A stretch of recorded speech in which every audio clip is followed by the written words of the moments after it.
Being a writer was always my dream job, and so from a very young age, from when I was 10 years old, I was writing stories, and I always loved doing it. But I always thought of it as a hobby. I didn't think that I was ever going to be good enough to be published or be a professional at it. And so I went to college, and I graduated with a degree in English, which isn't terribly useful in life, but I did that because I loved writing.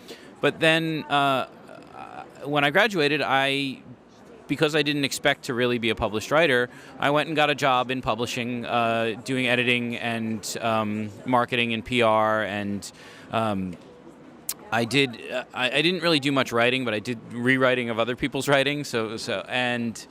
I did that for a long time, mostly doing medical work. But I was writing the whole time, and when I first sold my books, it was this big unexpected change.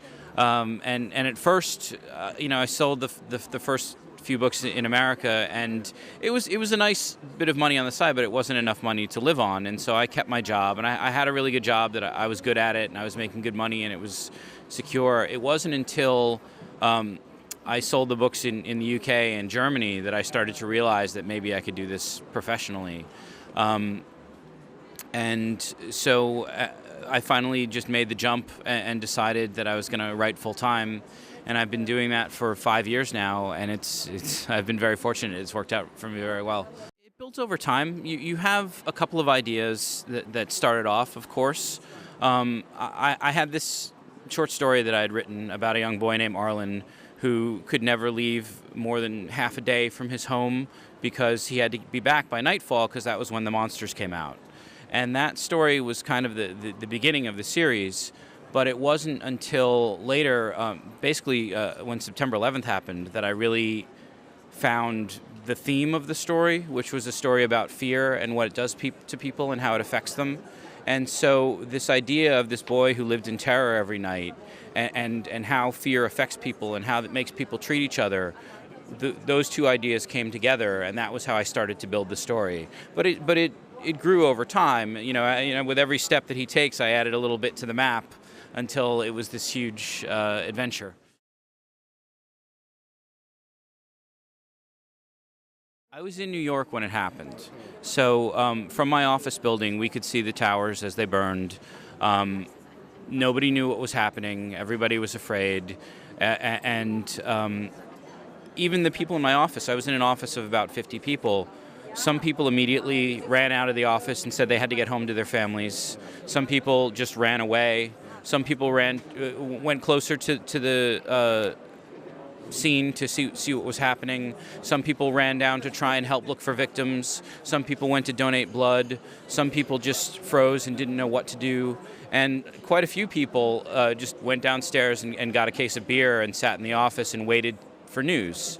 And it was that idea that fear affects everyone differently that really struck me. And that was what I wanted to write about, was the idea that not everyone reacts, everyone feels the same fear, but everybody reacts to it differently. And we saw over the years that followed how that fear made people treat each other and how it brought some people much closer together and pulled other people further apart. And those are the kinds of concepts that I wanted to write about in my stories.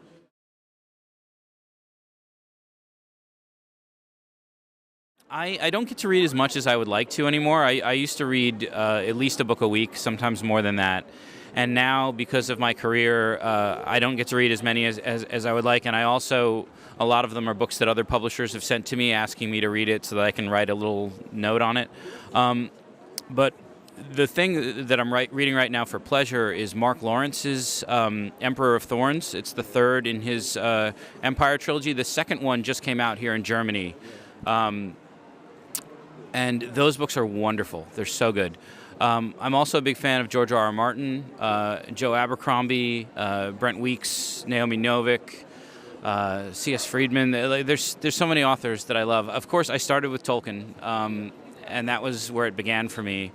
And then I went on from there to Terry Brooks and Robert Jordan, and then it was when I started to read George R.R. Martin that I realized that fantasy could be for adults too, and that it could deal with complex and difficult concepts, and that was really, I think, what got me working on my own stuff.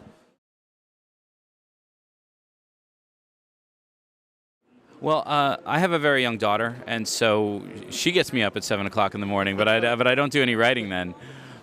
So after she goes to school is usually when I steal some time, or after she goes to bed late at night. I do a lot of writing on my iPad, and so I will write on the train. I will write, in the park. I can write anywhere because I have a portable device to do it with. So I do a lot of my writing like that in bits and pieces. But I'll also sit at my desk at night and sync the files back to my main computer and clean up all my typos from typing with my fingers and do a lot of writing like that. I usually try and do 1,000 words a day during the periods when I'm working on something the hardest. But that it varies so much from day to day. What I didn't realize when I started writing professionally is how much of my time was spent doing things that were not writing, negotiating contracts, talking to publishers in different countries, helping translators translate the work, working with artists to conceptualize the work. And so I thought that once I started writing full time, I would just get to write all day, and it hasn't really proven to be the case. I feel that life has been really good to me. I have the job that I always dreamed of having, the job that I never thought I would actually have. I wrote because I loved writing and because I enjoyed it, but I really didn't expect to ever be a published writer, much less be in Germany, being interviewed and get to travel the world and see my work in 22 different languages, and it's been amazing. And so I'm so happy with how my life has turned out. Blue?